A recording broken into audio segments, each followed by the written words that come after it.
Boa tarde, pessoal. Vamos dar continuidade agora aqui no espaço logística do nosso seminário de suprimentos. Nós vamos receber o Edson Dias. O Edson tem aí formação em administração, em direito, né? Um estudioso da área de logística, com MBA em logística e supply chain, também com mestrado em administração e empreendedorismo. Ele é professor do Sistema S no Senac e atua há mais de 25 anos no mercado em empresas de logística e transporte. Então, tem muita experiência para trazer para a gente aqui algumas informações. Boa tarde, Edson. Boa Bem-vindo ao tarde, tudo seminário. bem? Vou deixar a Tudo palavra bom? com você para nos abrilhantar com a tua apresentação de hoje. Obrigado. Ok.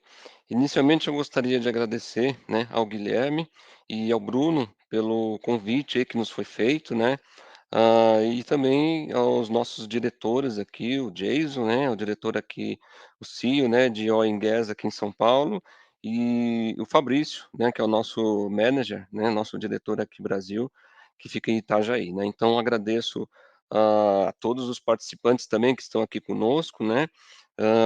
Fiz aí uma compilação de muitas informações. Na realidade, né, eu tive a dura incumbência aí de colocar nesse espaço de tempo aqui uma temática que ela é muito abrangente, né, então eu tive que escolher, né, o que que eu ia falar e o que que nós temos hoje de tecnologia e inovação nesse mercado, né, no mercado de supply chain, no mercado aí de transporte pesado, super pesado, no mercado aí de oil and gas. Então tudo isso daí é uma compilação de muitas informações que nós vamos abordar aqui, né. Então eu vou fazer o compartilhamento aqui das informações, também eu preparei um material, né, que ele está de apoio aqui para nós, né, eu fiz um Padlet, né, esse Padlet ele, vai estar disponível aí para vocês, e também a posterior aí a nossa apresentação, se vocês tiverem, eh, interação com o Padlet, vocês podem assistir, vídeos que eu postei lá, tem a parte de, artigos que eu também coloquei, tem e-books, né, tem, alguns cursos, né, que eu coloquei, porque é um tema muito abrangente, então, para a gente não ficar, eh, tomando muito tempo aqui da nossa palestra, eu acabei colocando lá bastante material. Então ele vai estar disponível para vocês, no QR Code, né, o QR Code ou então no link, né. Então através desses 2, dessas 2, entradas que vocês podem acessar aí com o celular, enfim, com qualquer outro dispositivo de,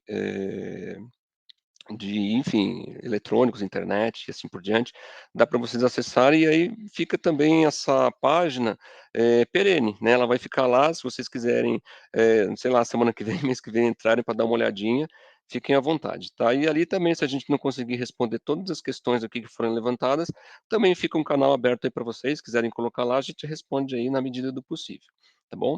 Bom, então vamos lá, né, a minha incumbência aqui, né, foi um pouco dura aí, né, porque é muita coisa para falar em tão pouco tempo, né. Então, nós vamos abranger alguns processos aqui, e a gente tem que tomar muito cuidado, né. Quando a gente fala de inovação e tecnologia, normalmente o pessoal já pensa assim: "Nossa, então vai ser um aplicativo, vai ser a tecnologia da informação, vai ser a informática".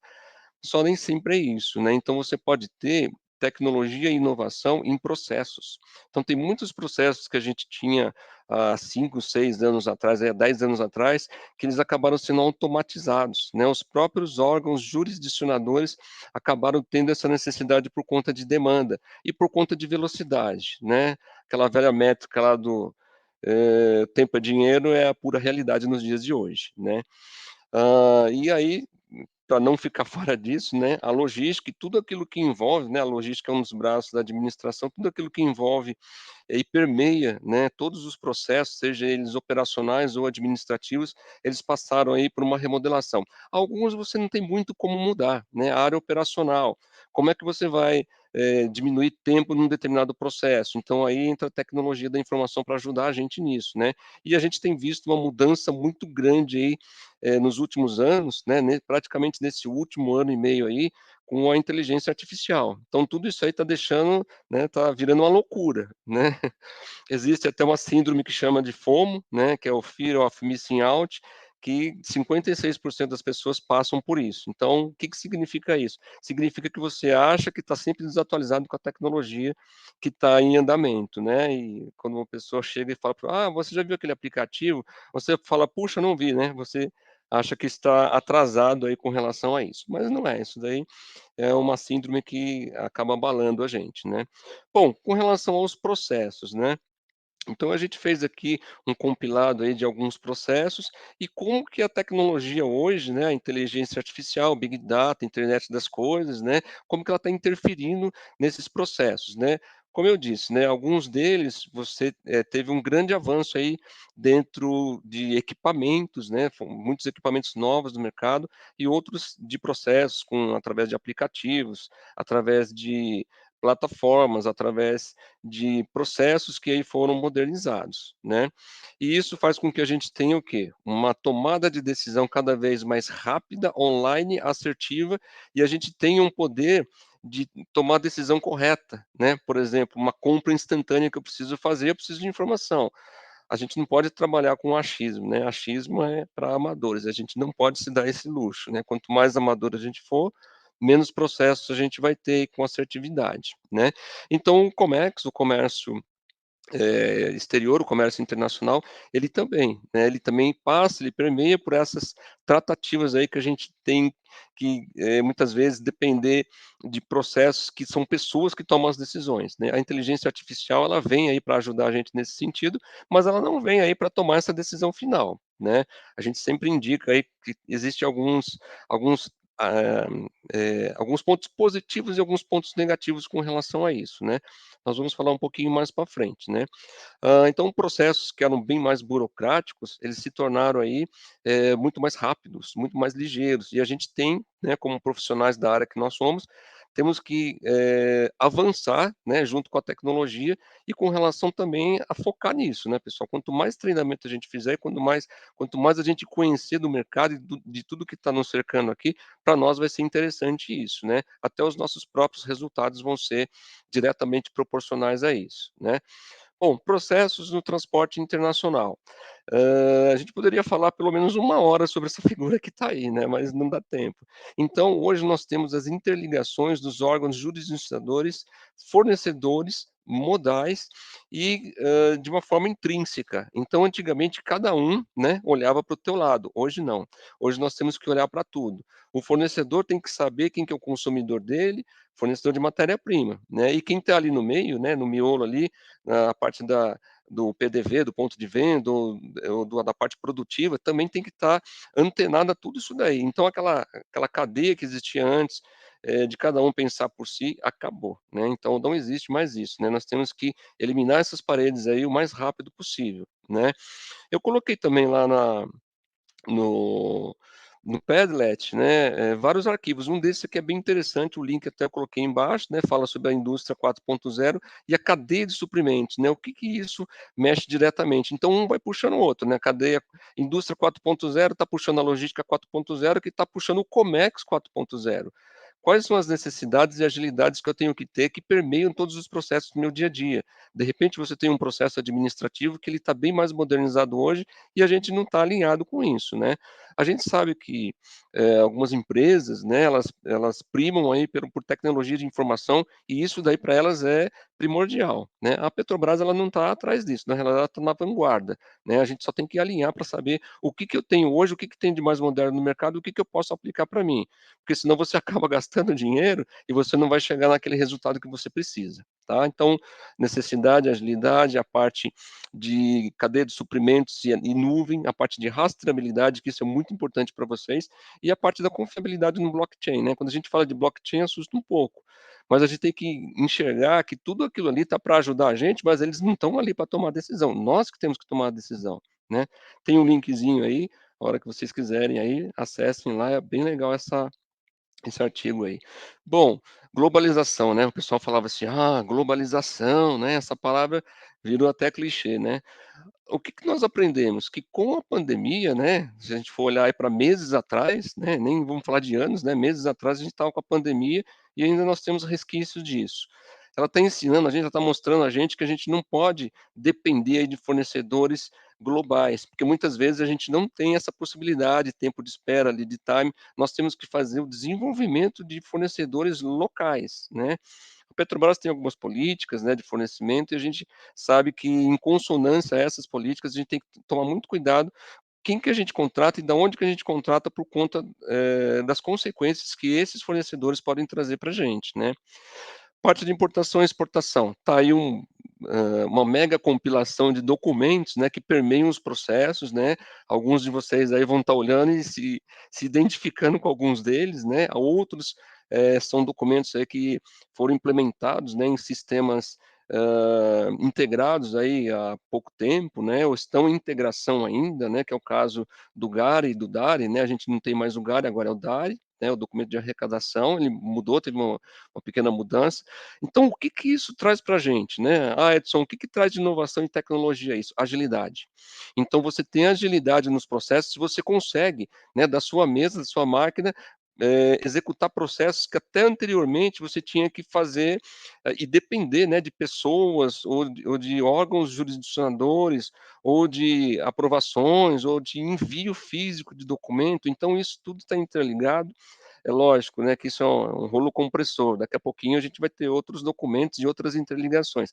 A gente só tem que ficar antenado se a gente está em consonância com tudo isso, né. Vou dar um exemplo para vocês, tal plataforma ela vai rodar melhor, em tal navegador, né, e muitas vezes você não consegue enxergar muitas vezes, eh determinados processos, porque você está em navegador errado, né, então a gente só tem que ficar antenado nisso daí. O que que é melhor para mim ter para o meu processo do meu dia a dia, né, então tem muitos documentos aí, eu não vou nem ousar aí em falar todos eles aí, mas vai ficar disponível aí para vocês.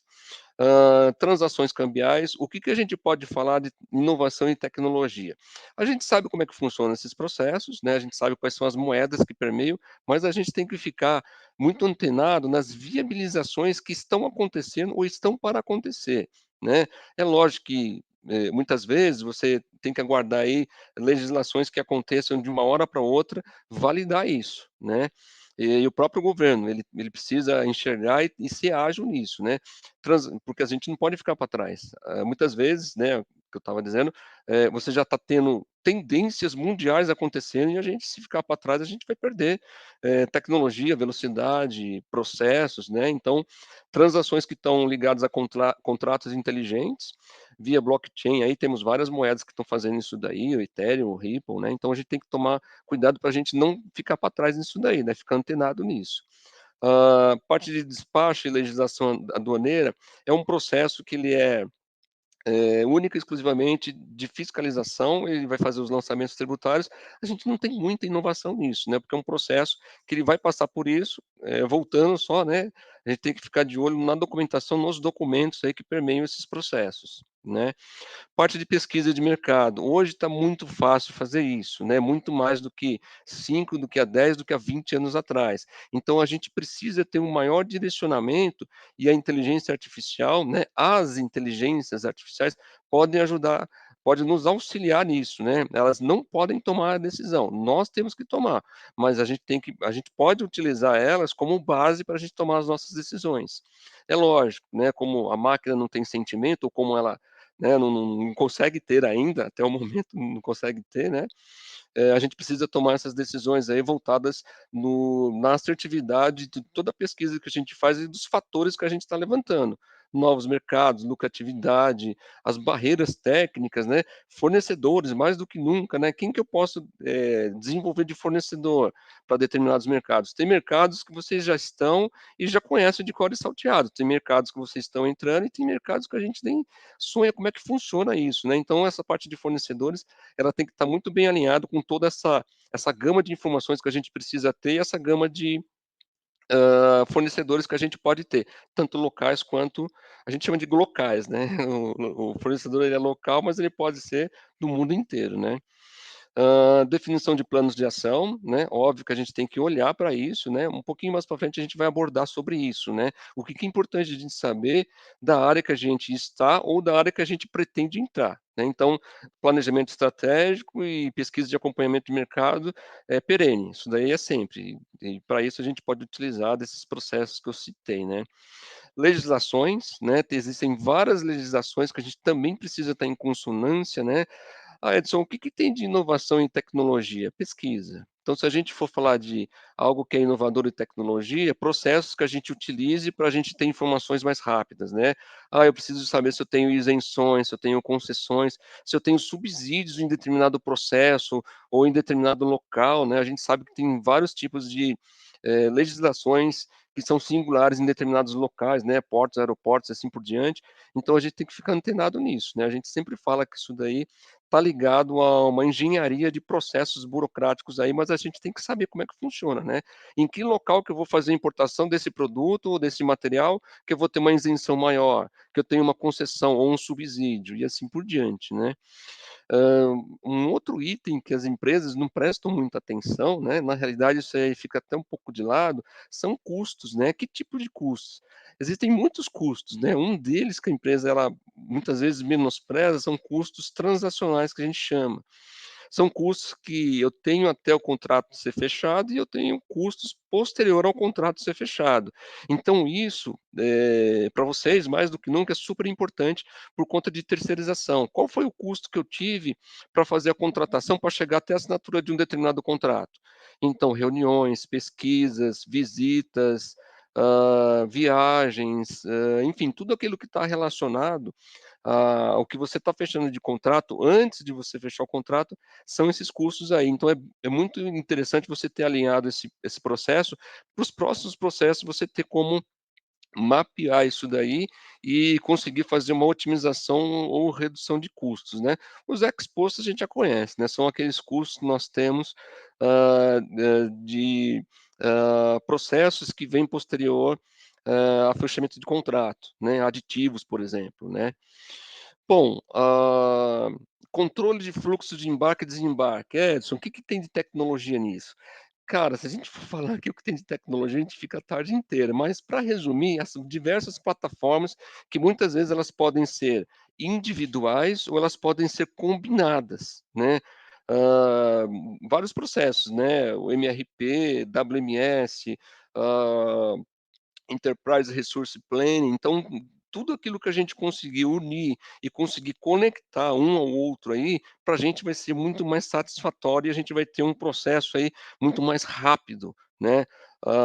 Roteirizadores aí, nós temos aí muitos processos que a gente consegue enxergar online. Onde que está a minha carga? O que que está sendo feito? Quanto que vai demorar, né. A gente não pode mais ficar saqueado aí a determinados processos que fornecedores não têm tecnologia para nos passar, né, e isso vai de encontro também com a assertividade que vocês devem ter na seleção dos fornecedores, né. Automação, inteligência, big data, internet das coisas, otimização de todos os processos do comércio exterior. Então, né, é uma avalanche de tecnologia que a gente tem que ver onde que a gente pode ter empregado, né. Então daqui a pouco, né, aquela velha história da geladeira do leite do mercado.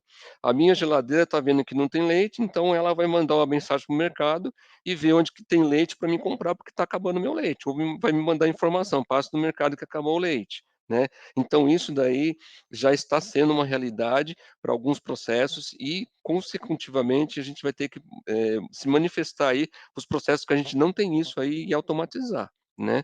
Hã, Muitos outros processos, né. Integração dos sistemas que nós já falamos, né, sistema do Syscomex aí é o principal que norteia aí a área de vocês da cadeia de suprimentos do Comex, né, então aí agora nós temos um portal e esse portal aí ele vai fazer essa gama de, possibilidades da gente poder fazer consultas, da gente poder fazer envio de documentos, da gente poder fazer retorno desses documentos, enfim, então, é o nosso dia a dia, né, é o nosso a nossa cartilha do dia a dia. Esse portal do Syscomex ele tem ajudado bastante, né. Bom, Processos voltados ao transporte de cargas superdimensionadas. Vocês, como uma empresa do perfil Oil and Gas, vocês têm determinados processos, mas a gente sabe que vocês têm também a parte de suprimentos de compra aí de, produtos e serviços aí para a cadeia de suprimentos, né. Mas o que que a gente pode, enxergar de inovação e de tecnologia aí nessa área, né. Então nós temos, ah a utilização e, né, vamos falar de certa forma, aí a gente não pode negar isso, a massiva dependência aí de redes sociais, plataformas virtuais aí, para fazer essa troca de informações e troca de comunicação. Documentos, né, que são enviados aí das mais diversas e variadas formas aí, tanto operacionais como administrativamente, que tem, né, quem tem mais um pouco de idade aí vai saber o que eu estou falando, né. Antigamente você tinha que: "Ah, vou enviar um e-mail, um fax", né, hoje não, hoje o WhatsApp daí dá para ajudar quem precisar, né. A gente só tem que tomar muito cuidado com o quê? Com a parte de legislação. O que que é legal fazer, o que que não é legal fazer. Qual que é a plataforma oficial da empresa e o que que é aquilo que a gente não pode utilizar no nosso dia a dia no trabalho, né. E para a legalidade também, né, o que que os órgãos jurisdicionadores, né, legislativos aí, levam em consideração, por exemplo, num determinado processo. "Ah, eu posso utilizar uma imagem, um contrato que foi me mandado por WhatsApp, por e-mail, assim por diante". Então a gente tem que ficar muito antenado nisso, né. Bom, aí chegamos no, né, na pedra no sapato de alguns ou no que ajuda outros aí, né, a inteligência artificial. Bom, o que a gente tem que tomar muito cuidado é assim, existem, né, várias plataformas, né, eu coloquei algumas aqui para vocês, darem uma olhada, não sei se você já tem alguma delas no dia a dia de vocês, mas assim, a gente tem que ir devagarinho, né, vamos ver o que que tem uma de boa, outra tem de boa, né, a gente só tem que tomar muito cuidado, porque a gente não pode utilizar isso, como decisor final. A decisão final ela tem que ser nossa ou do conjunto de pessoas, ou do conjunto de decisores, né, a gente pode utilizar ela sim para ajudar no nosso dia a dia, mas auxiliar, né. Nós vamos ver aqui alguns itens que são pertinentes à positividade e à negatividade disso, né. Hã, Quando a gente fala aí, né, de revolução industrial, o pessoal fala: "Ah, revolução industrial foi a máquina a vapor". Não, nós estamos na última lá, ó, sistemas cibernéticos, internet das coisas, redes e inteligência artificial, é onde nós estamos. Tecnicamente aí, 2012 para cá, né. Bom, os serviços que a gente pode utilizar, né, dentro desse mundo, né, desse mundo novo que está nos projetando aqui, né. A gente pode fazer a exploração de forma coerente com relação a essas plataformas, mas a gente tem que tomar algumas observações, né. Banco de dados, por exemplo, existe uma limitação, esse banco de dados aí, das plataformas que estão disponíveis aí até 2021, né. Quando você coloca alguma informação lá para quem acessou, ela vai informar que ela não tem informação atualizada daquilo lá e vai te pedir para você direcionar para algum outro link ou site, né. A inexistência de referencial teórico e saturação teórica, né, até que momento que eu vou pesquisar e que eu vou saber se tudo aquilo que está sendo dito ali já é o suficiente para tomar a decisão. E da onde que está vindo aquela informação, né, isso é importante para mim saber? Sim, e muito, né. E aí a gente entra em problemas, desafios e oportunidades dessa inteligência artificial, né. A gente tem que tomar muito cuidado com isso, né. Então falamos de problemas, hã, falamos aí de desafios e falamos de oportunidades, né. Problemas, viés algorítmicos, então tendenciosos, né, a máquina ela não tem sentimento, então a hora que eu pedir para ela me dar uma informação, ela vai dar a informação e não vai te dar o sentimento dela com relação a uma tomada de decisão, né. Falta de transparência, substituição de emprego, né, a gente sabe que isso daí tem que ser usado como base, a gente tem que usar assertivamente no nosso dia a dia, dependência tecnológica e privacidade e segurança.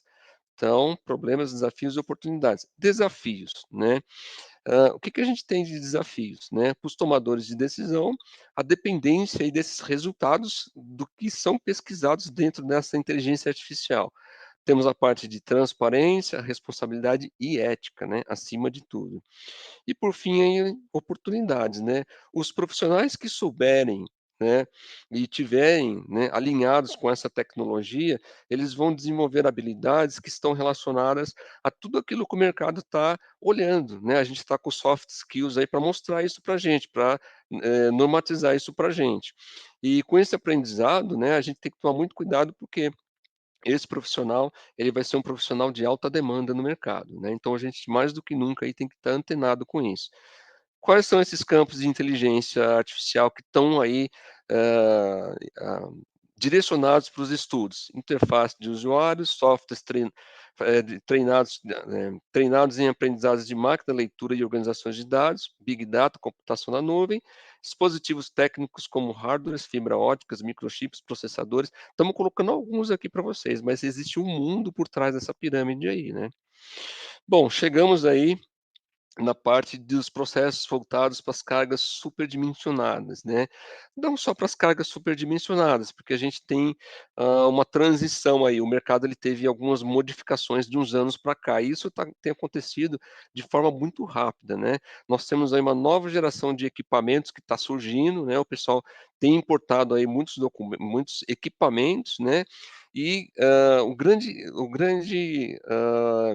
o grande nó que tinha nesse processo era que os equipamentos tinham que estar em consonância com, os órgãos jurisdicionadores. Então temos muitos órgãos, né, quem mexe com essa parte de transporte superdimensionado sabe o que eu estou falando. Então é DR, DENIT, DETRAN, DENATRAN, CONTRAN. Então você tem vários processos que tudo isso daí, vinculam, a você ter uma licença ou não para determinado veículo, né. Então isso pode restringir determinados processos que até então eles estavam sendo eh muito mais bloqueados por conta de equipamentos. Então, assim, para quem, né, está no mercado aí há mais tempo vai entender o que eu estou falando. Até determinado tempo atrás, nós tínhamos aí, cargas até 72 toneladas, que a gente, até então tinha como transporte pesado, né, que aí você tinha uma prancha hidropneumática,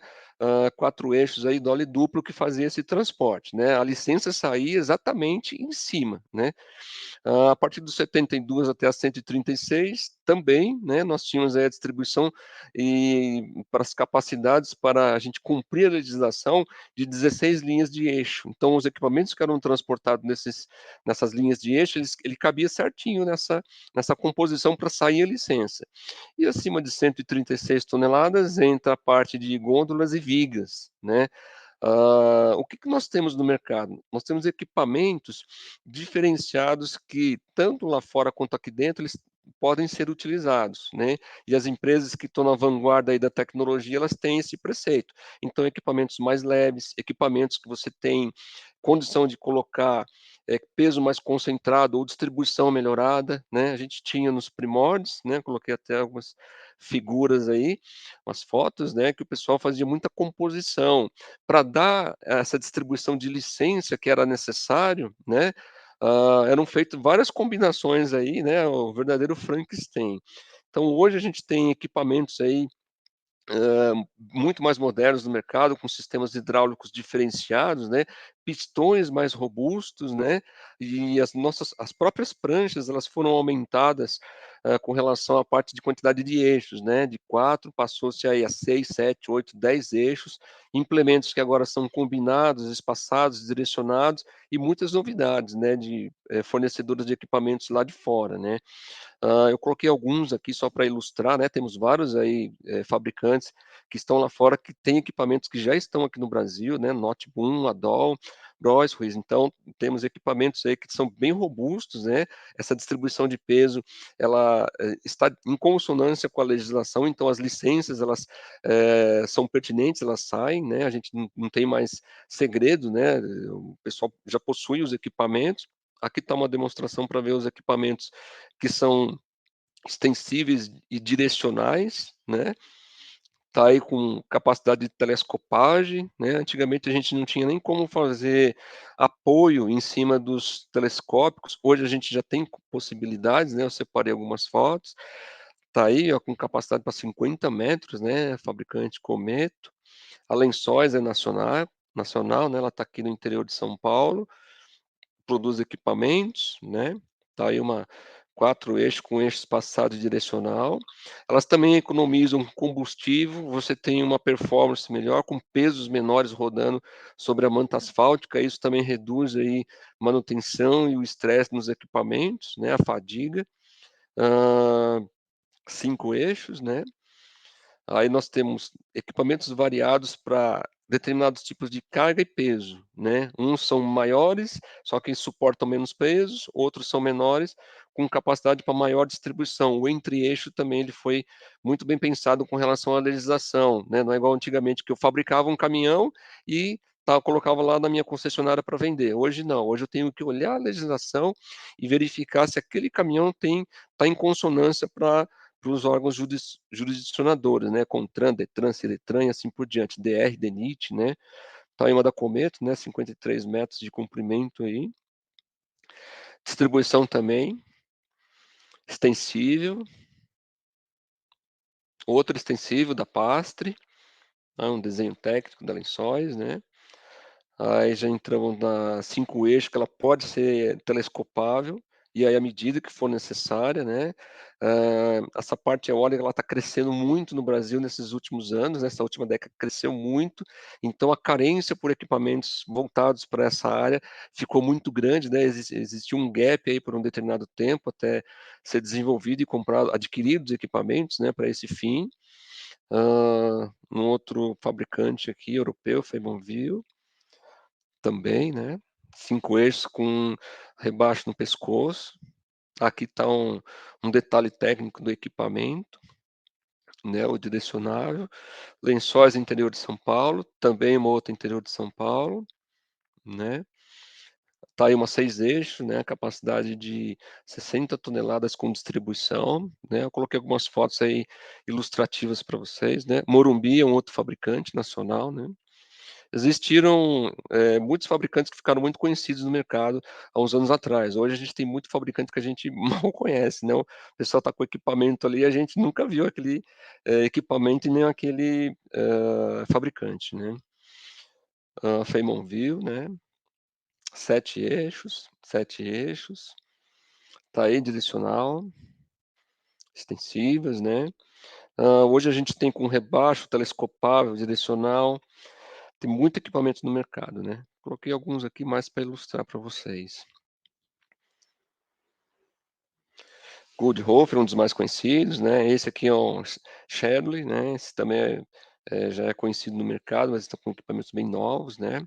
A parte que eu falei que a gente não conseguia anteriormente colocar peso em cima do telescopável, hoje a gente já tem condições, né, tá lá alguns detalhes aí que eu coloquei para vocês.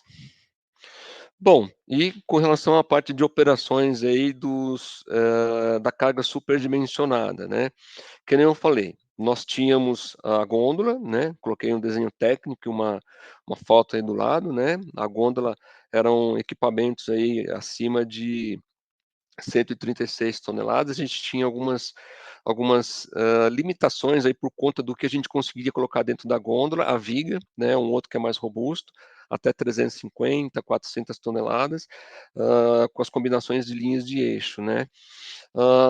As linhas de eixo, hoje nós temos linhas de eixo mais espaçadas, com pescoço, sem pescoço, com possibilidade de colocar dolly ou não, então a gente tem possibilidades de ofertar, né, para os fabricantes aí, preços mais competitivos por conta aí do custo da operação, né. O operador logístico ele financia a operação, até o final, antes de você ter o faturamento, né. Então isso é muito importante a gente conseguir reduzir, o custo ao máximo aí para a gente ter, o retorno aí, né, e a competitividade no mercado. Coloquei algumas fotos aí, e o que a gente vê no mercado hoje, de uns anos para cá, a gente está vendo esse equipamento no mercado, ele chama-se cangalha. Então tem equipamentos que eles dão distribuição de peso, né, os órgãos jurisdicionadores, através de estudos técnicos, né, de engenharia, eles provaram que conseguem fazer a distribuição de peso, e as licenças elas são consequência disso, né, a licença ela tem que sair para o equipamento rodar, né, 130 toneladas, está aí, o equipamento, bastante robusto e bem moderno, né. Hã, 130, 130, o de 200, né. Eu coloquei inclusive, tem um filme que eu coloquei lá no Padlet, que ele mostra esse equipamento em operação, né. Infelizmente, nosso tempo aqui é bastante curto, não tem como a gente mostrar, mas lá tem, tá. Depois se vocês quiserem entrar e dar uma olhadinha lá, tem esse equipamento em operação. 200 toneladas, 200, né. E existem equipamentos bem mais robustos, né. Tem um aí de 473, 308 toneladas no mercado aí, então são equipamentos aí que estão na vanguarda aí da tecnologia, né. Bom, chegamos à estrutura aí para movimentação e instalação de pás offshore. O Guilherme gentilmente aí me pediu para falar um pouquinho, né, de acordo com o know-how que nós temos no mercado, falar um pouquinho sobre isso. Então existem alguns desafios aqui também, né. Obviamente, né, a gente sabe que, o mercado hoje offshore, ele é mais, ele tem condição de gerar mais energia do que o mercado onshore, por conta da geografia. Então, determinados locais você tem uma estabilidade e uma qualidade de ventos melhores, né. Então, a gente tem algumas, diferenças aí com relação a essa parte, de instalação de, pás eólicas offshore, né. A gente tem uma limitação até determinada profundidade e para cima dessa profundidade a gente tem uma outra tecnologia que a gente pode utilizar. Eu coloquei aqui também alguns tutoriais e coloquei também alguns projetos que são executados lá fora, que já estão em andamento, né. Tem até filme que eu, consegui desses projetos aí, eu disponibilizei lá no Padlet. Então, para vocês terem ideia, né, o diâmetro aí, né, se a gente for fazer um comparativo, né, com o onshore, essas pás são muito maiores, né, temos pás aí de até acima de 100 metros, né. Essa aqui, ela tem uma dimensão aí de 80 metros de raio aí, é mais ou menos, quem conhece a aviação aí é do tamanho de um A380, né, então, tem pás muito maiores que isso. E parques eólicos também, né, tem um que está sendo feito na Dinamarca, eu coloquei até umas, fotos aí para frente, que ele tem 270 metros de comprimento, né, o tramo dele aí para suportar essas pás aí de mais de 100 metros, né. Bom, então a tecnologia aí ela está avançando e a gente tem que estar em consonância com isso. É lógico que a gente está em estudo ainda com relação a isso, mas a gente sabe que, daqui a pouquinho esse futuro vai estar batendo na nossa porta, né. As pás aí né, da década passada, elas tinham aí entre 10 e 20 metros, hoje a que a gente enxerga são pás de 107 metros. Então tudo isso vem em consonância com o mercado que a gente quer alcançar. Desenvolvimento de fornecedores, operadores logísticos, operações, embarcações, né. Como é que nós vamos levar a eletricidade do alto mar, pra terra firme, é um outro desafio também, né. Desenvolvedores de equipamentos para isso, né, seja ele, mundial ou local. Então, o que que é mais barato fazer a contratação, se tem a tecnologia, se ela está em consonância com isso, se eu tenho que desenvolver um fornecedor para isso, né. Bom, aqui eu coloquei, né, quem, já entende um pouco desse mercado, ou quem já está alinhado aí com as tecnologias, né, a gente tem 2 tipos de, parques eólicos. Nós temos os parques eólicos que são mais próximos aí, ao continente, né, com até 60 metros aí abaixo da superfície, a gente chama isso de estrutura monopilha. Eu coloquei um filmezinho lá no Padlet, depois, se vocês quiserem, dê uma olhadinha lá, né. Então são estruturas que são feitas, né, lógico que levando em consideração profundidade, qual que é a infraestrutura que eu preciso para fazer isso, né, quais são os equipamentos que eu tenho, disponíveis que eu, tenha condição de fazer isso, né, e como que eu faço essas montagens. Então as montagens elas podem ser feitas de várias formas, né. Então essa primeira estrutura aqui é aquela manopilha que você tem ela, feita uma fundação, né, no fundo do mar, e aí você tem, uma tubulação que é feita e o tramo, a parte da base ele é feita sustentação sobre esse tramo aí, sobre essa base que é feita no fundo do mar. Então, né, que nem eu disse, são estruturas, que são mais próximos da costa, né, 120, 130 quilômetros. Outras que são dali para frente, né, então dali para frente nós temos essas estruturas que a gente chama de estruturas, flutuantes, né. Hã, São colunas que são feitas, né, com longarinas e plataformas semi-submersíveis. Então aí ela pode ser feita a montagem através de kits, você pode fazer a montagem em terra e levar ela para o alto mar, né, e aí você precisa de equipamentos mais robustos para fazer isso, ou você pode ir montando ela, né, como ela está em forma de kit, você pode ir montando ela, lá onde que você vai fazer a instalação. Então, eu separei algumas fotos aí para vocês, né, aqui tá os kits, né, e aí você faz a montagem dela. Eu acho que até coloquei aqui dividido.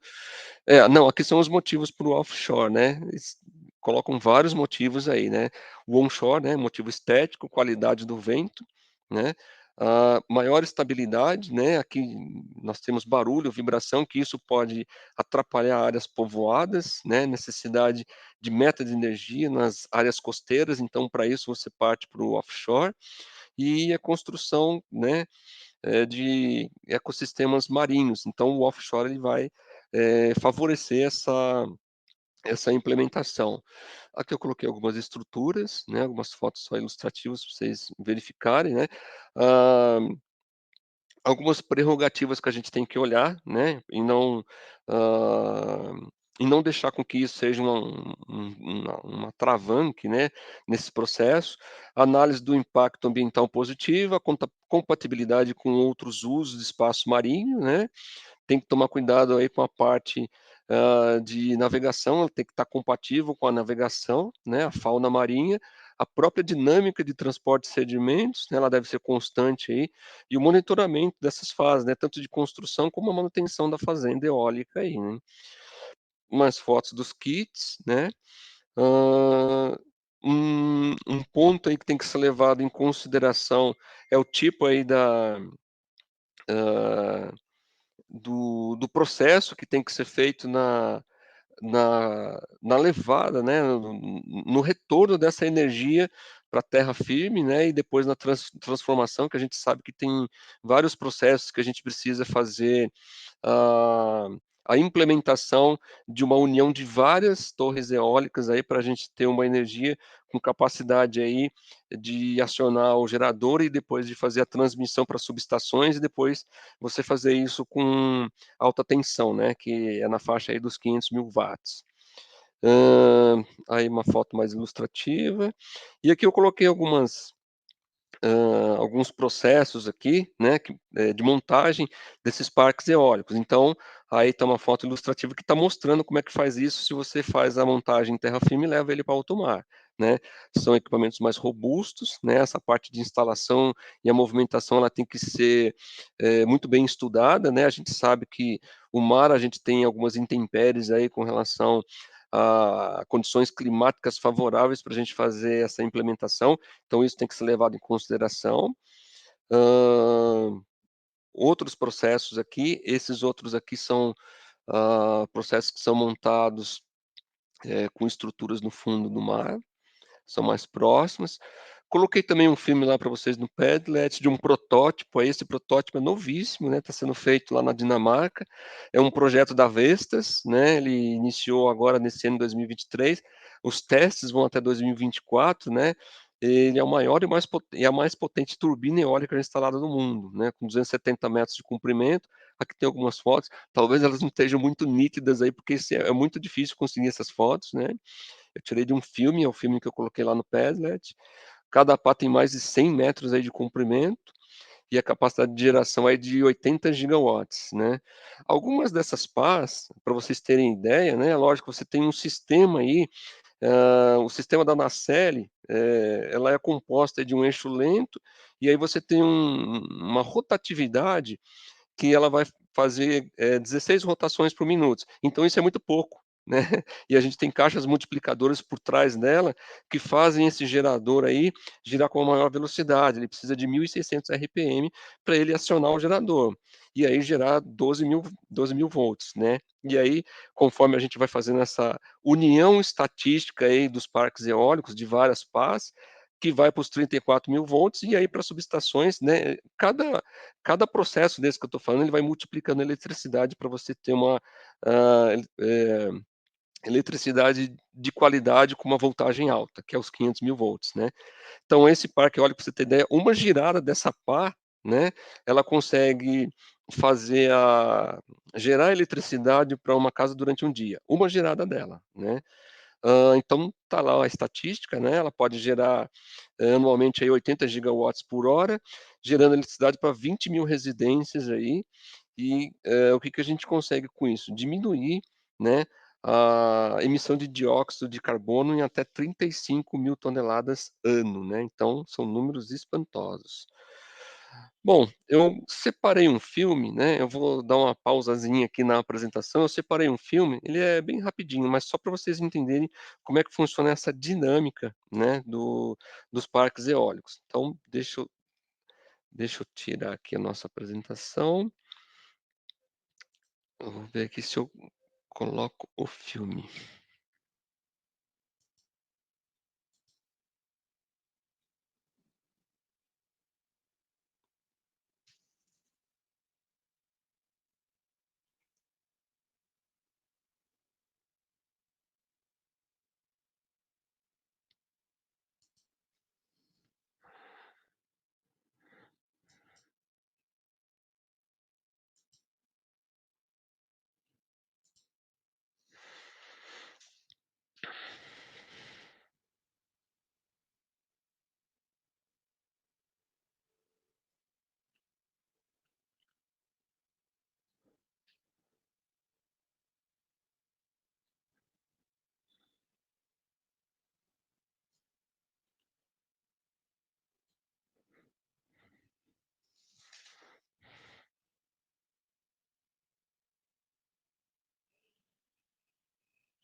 Bom, esse terceiro item, né, a gente já está finalizando o nosso processo aqui, então esse terceiro item, ele fala de tecnologias voltadas ao a cadeia de suprimentos. Então são vários itens, mas a gente não vai ter como comentar todos eles aqui, né. Eu deixei lá para vocês o Padlet, a parte da dos slides, eles estão lá para vocês, se vocês quiserem depois dar uma olhada, baixar e assim por diante, mas são informações muito importantes. Então só para vocês terem ideia do que nós temos hoje de tecnologia e de inovação que está voltada para os nossos processos, né. Ele fala das cadeias de suprimentos, ele fala aí de computação da nuvem, né, automações e atividades. Coloquei alguns filmes lá que ilustram muito bem isso daqui, né, depois dê uma olhadinha nesses links aqui, são bem interessantes. Aplicação da inteligência artificial, né, o uso do blockchain, aí tem até algumas exemplificações de como é que funciona, a business intelligence, né, big data, né, a gente tem que usar com assertividade, internet das coisas, né, então a gente vai reduzir os tempos aí, eh, tempos e movimentos, né, o que que eu posso fazer, o que que a máquina pode fazer no meu lugar, rastreabilidade, eficiência e diminuição de perdas. O ESG, que hoje é um índice aí muito importante para as empresas com relação a essa parte de transparência, né, junto ao Pacto Global e os critérios aí de avaliação, né, níveis de automação, então eu divido em automação, mecanização e robotização. São itens diferentes, não são os mesmos itens, né, então a gente tem que tomar muito cuidado com isso. Parte dos soft skills, né, as grandes empresas hoje estão tendo essas tendências, né. Last mile, então a gente tem na última milha de entrega aí, vários processos, né, de diferenciação que a gente pode utilizar e que temos uma maior assertividade na combinação desses modais, digamos assim, né. A nossa nova realidade de prazo de entregas, que agora está sendo em horas e não mais em dias, né. Modelagem da malha logística, né, e interoperabilidade, né, então é a comunicação interativa entre máquina e o operador, a virtualização das fábricas, né, quanto mais eu puder simular isso, seja lá o que for que eu vou fazer, uma mudança de layout, por exemplo, no ambiente virtual, para depois eu passar isso para um ambiente real, eu vou ter uma economia de tempo aí e de custo, né, descentralização das informações, real time, modularidade dos processos, né, as redes sociais interligadas, aí estamos falando mais do e-commerce, né, a parte de preparação dos profissionais, capacitação. Bom, e enfim, acho que nós chegamos aí ao nosso ápice aí, né. Fica aí o meu contato, meu muito obrigado aí, agradeço e creio que coloquei uma bibliografia aí também. Ficamos a critério aí do David, aliás, desculpa, do Davi e do Guilherme aí com relação à parte de questões, né, se tiver questões aí, estamos aqui disponíveis. Edson, muito obrigado, viu, pela apresentação. E temos algumas dúvidas aqui, tá? Então eu vou pegar aqui. A primeira tem bastante alinhamento com esse finalzinho que você comentou aqui de materiais, né? O pessoal perguntou se há cursos ou treinamentos com foco no transporte de cargas superdimensionadas. Olha, eu vou ser bem sincero e bem direto, tá. Eu tô no mercado aí há quase 30 anos, então assim, ó, escutem o dado que eu vou falar. E eu pesquisei através de muitas empresas e muitas pessoas isso. Talvez até o que eu vou falar vocês já saibam disso. Eh O nosso mercado, ele não tem profissionais capacitados se ele aumentar 2% a nossa economia. Se isso acontecer, nós não temos profissionais capacitados. Então esse mercado eu já vislumbrei há pelo menos aí uns 15 anos atrás, que você começava a falar com o fornecedor ou cliente, ele não entendia. Você falava: "Ah, é uma lagartixa, é uma 3 eixo, é uma 4 eixo, eu preciso de uma licença, estudo de viabilização geométrica estrutural", o cliente não entendia nada disso. Então, assim, muitas vezes você precisa entender que não é você desenvolver o projeto, você tem que desenvolver o projeto em cima de, preceitos que sejam possíveis realizá-los. Eu já participei de várias reuniões, inclusive de fornecedores que falavam assim: "Edson, você não quer vir aqui para saber se essa peça minha passa daqui da origem para o destino?" A peça não passava. Então, estamos falando de engenharia. A engenharia teve que redimensionar todo, o estudo para que você fizesse uma peça que conseguisse sair da origem e chegar no destino. Existem, muito poucas informações, eu diria até que essas informações são segregadas, que assim, as empresas elas acabam segregando muito, então você aprende na prática. Quando se contrata um profissional para essa área, o pessoal acaba aprendendo no dia a dia ali, né, e você tem que ter a oportunidade para isso. Eu desenvolvi um curso voltado para isso, mas por conta de tempo aí, e tempo mesmo, né, tá muito escasso, é um bem muito escasso o nosso tempo, né. Eu acabei deixando isso aí um pouquinho de lado. Mas, existe literatura aí com relação a isso, e assim, eu diria para vocês, o quanto mais vocês conseguirem, de informação junto a fabricante, junto a pessoal do próprio forwarder aí, junto aos parceiros de vocês, é muito importante. Então vão compilando essas informações. Mas eu, para unir uma série de materiais aí foi anos, tá, muitos anos aí de pesquisa aí, de vivência na área, de operação mesmo, né. É bem difícil, viu, não é fácil não. Tá joia. Vou partir para uma próxima aqui. O pessoal perguntando se existe algum aplicativo ou algum software com machine learning ou inteligência artificial que detecta superdimensionamentos em cotações ou orçamentos de processos voltados para o transporte com cargas, né, com perfil óleo e gás, né? E aí a ideia é que para maior assertividade em orçamentos e cotações com fornecedores de transportes desse tipo de carga. Cara, é o seguinte, se vocês quiserem ganhar dinheiro, me convida, tá? É só a gente fazer um aplicativo, um software, alguma coisa voltado para isso que a gente vai ganhar muito dinheiro. Não existe. Por que que não existe? Porque assim, ó, tudo que a gente tem por aí, que está disponível, ele está disponível para veículo até 45 toneladas. O que passa disso é customizado. A gente tem que customizar, não tem como. Não tem como você. Vou dar um exemplo para você. Eu estou levando uma peça de 5,20 de altura, tá tirando do Deikimar aqui em Santos e levando para Paulínia, para Replan. Estou fazendo isso hoje. Daqui a 6 meses eu consigo fazer? Não sei. porque podem ser que a concessionária construiu uma passarela, ou fez uma obra de arte, ou fez alguma manutenção na rodovia, que você não consegue passar mais, aí você tem que fazer um estudo de rota, um road survey, né. As empresas que estão no mercado, né, elas fazem, esse estudo de rota, lógico, mas elas cobram por isso, né. Então, a resposta é não, não existe. Se vocês quiserem, não sei quem perguntou, mas se vocês quiserem ganhar dinheiro, a gente pode montar isso daí e ganhar dinheiro. A única coisa que a gente tem que monitorar perenes, para sempre isso daí. Então, hoje eu passo com equipamento, amanhã pode ser que eu não passe. Hoje pode ser que a concessionária libere para mim fazer uma contramão de direção, daqui a 6 meses ela não libera, porque você está com tráfego alto de final de ano. Isso pode acontecer, né. Estou dando alguns exemplos, mas tem milhares de exemplos. Bacana. Bom, tem uma outra pergunta aqui, se seria possível você explanar, mesmo que resumidamente, a relação entre o estudo de viabilidade geométrica e estrutural e a realização da operação, né, que a questão que ele coloca é que uma questão sensível entre 2 momentos, quando o intervalo de tempo entre os 2, se for muito longo, pode ser danoso aí à operação, né. Então, é o que eu falei, né, então primeiro você precisa fazer o quê? A viabilidade daquilo que você quer fabricar.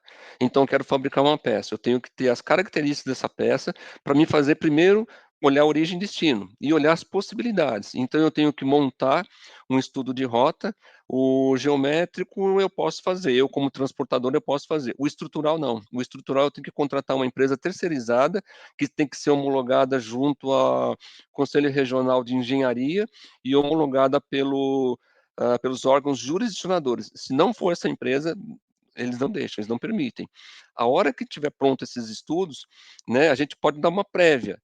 "Ah, dá para passar esse equipamento?" Ó, isso dá, pela própria experiência que nós temos. "Dá para passar esse equipamento?" Não dá, né. Então aí você vai redimensionar o projeto, e aí sim, e aí você vai ter que falar assim: "Olha, eu vou projetar isso daqui para transportar em tal data". Então temos que ver se naquela data que você vai transportar existe essa viabilidade. Por isso que esses projetos, não sei quem perguntou, mas, foi bem assertivo nisso. Você tem aí, sei lá, 1 ano, 2 anos aí de programação para fazer isso. E a gente sabe que o cliente muitas vezes não tem esse delay, ele quer o projeto, mas ele quer o projeto pronto para daqui a 1 ano, sei lá, 2 anos. Então a gente temos essa dificuldade, né, a gente, infelizmente tem esses processos aí que nós temos, que pegar a submissão e o aval dos órgãos jurisdicionadores, mas como a gente está há bastante tempo no mercado, a gente tem um feeling. Ó, dá para fazer, não dá para fazer, né. Isso daí tem que fazer reuniões de alinhamento para a gente tentar diminuir esse tempo, né, acho que a preocupação dele foi o tempo, para tentar diminuir esse tempo, né, então a princípio dá para fazer, e aí eu vou ter que colocar um engenheiro e uma pessoa da operação para correr o trecho para saber se dá realmente para fazer, porque de repente muda, de repente cai uma barreira num determinado local e fica parado o conjunto transportador 6 meses até você fazer a obra civil, e a gente sabe que a obra civil aqui no Brasil, ela não é da noite para o dia não, ela demora. É muito dinâmico, né, Edson. Sim. Eu acho que a gente tem tempo para talvez uma última perguntinha aqui, que é te fazer sobre a logística das eólicas offshore, né.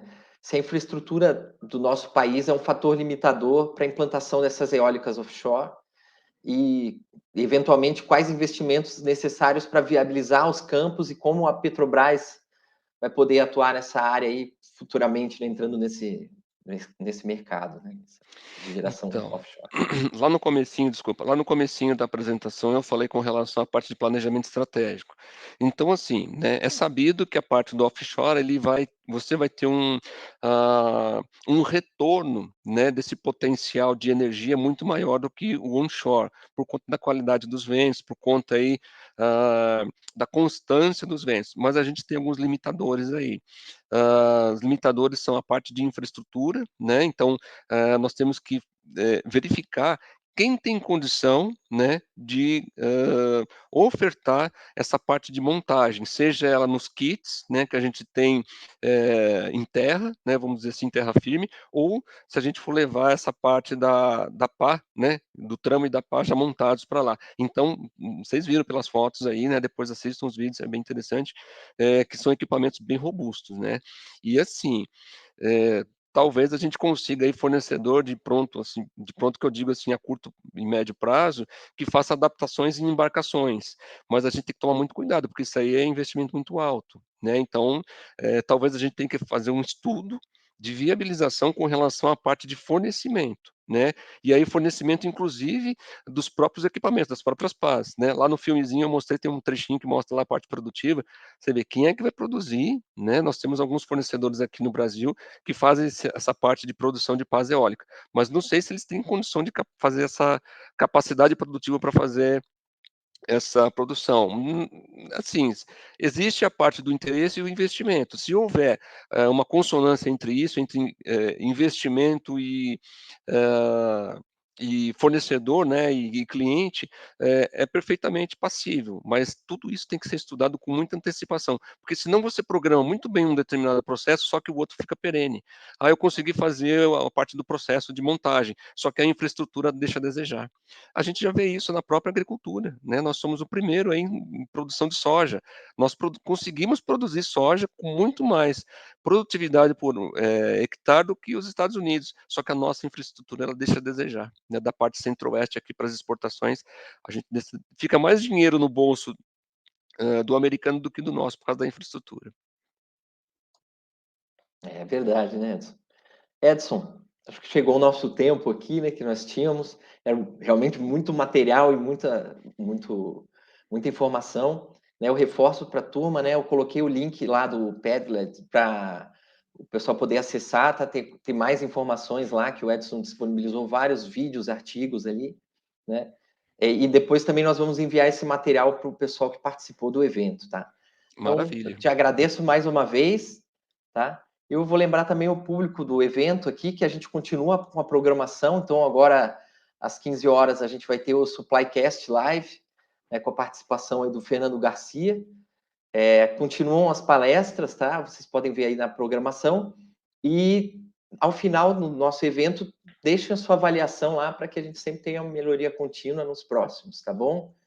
Edson, mais uma vez, muito obrigado. Um grande abraço aí e até mais, pessoal. Guilherme, mais uma vez, muito obrigado. O meu muito obrigado para você e ao Bruno, né, e agradecer também a infraestrutura aí do pessoal aqui que, autorizou aí a participação. Mais uma vez, muito obrigado e ao público também que estava acompanhando a gente aí. Obrigado e boa palestra para vocês. Valeu, pessoal. Até mais. Tchau, tchau.